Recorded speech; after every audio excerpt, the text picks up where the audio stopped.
students, this is Tanisha and you're watching Math Magic. So we are doing chapter number 5 which is arithmetic progression and now we are on question number 6.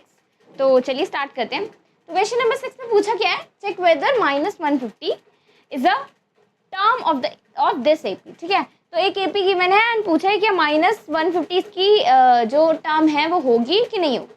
देखो, अगर minus 150 की term होगी तो वो कोई nth term होगी और nth term हमेशा एक इंटीजर होता है. ठीक है, तो सबसे पहले तुम let it be nth term. ठीक है, तो सबसे पहले हम इसे nth टर्म ही मान लेते हैं. ठीक है, विच मीन्स nth टर्म मैंने क्या मान ली, माइनस 150. ठीक है, अभी मैं फाइंड करूँगी कि n कौन सी टर्म है.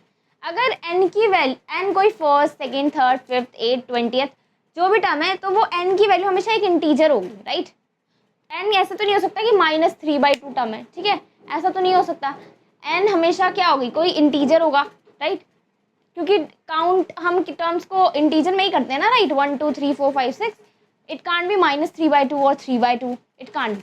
सो ये एक इंटीजर आना चाहिए. तो हम कैलकुलेट करके देखेंगे कि अगर इंटीजर आ रहा है तो यस इट्स अ टर्म, और नहीं आ रहा है तो no it's not a term. Right, so let's find it. तो nth टर्म की क्या वैल्यू होती है, a plus n minus 1 into d. Right, now a क्या है, दिस इज a. d की वैल्यू फाइंड कर लो, 8 माइनस 11 माइनस 3.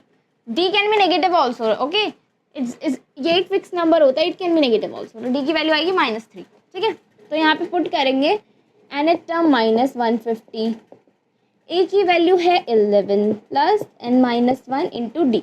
डी की वैल्यू है माइनस 3. ठीक है, अभी इसे यहाँ ले जाओ, माइनस 150 माइनस 11 क्या होता है, माइनस माइनस ऐड हो जाता है, तो ये दिस विल बी 61. ओके,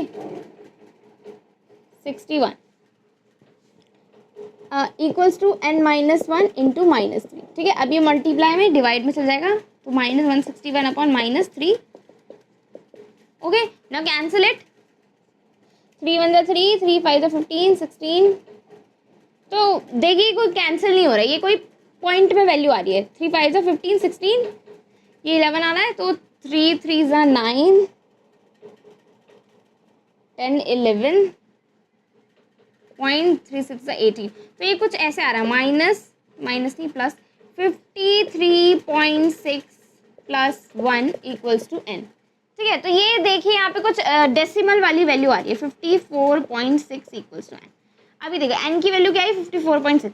क्या n की वैल्यू कोई डेसिमल हो सकती है? ऑफ कोर्स नहीं हो सकती. राइट, क्योंकि n तो एक nth टर्म यानी कि कोई इंटीजर होना चाहिए, और ये क्या आ रहा है, डेसिमल. तो नो, हमारा आंसर क्या होगा, नो.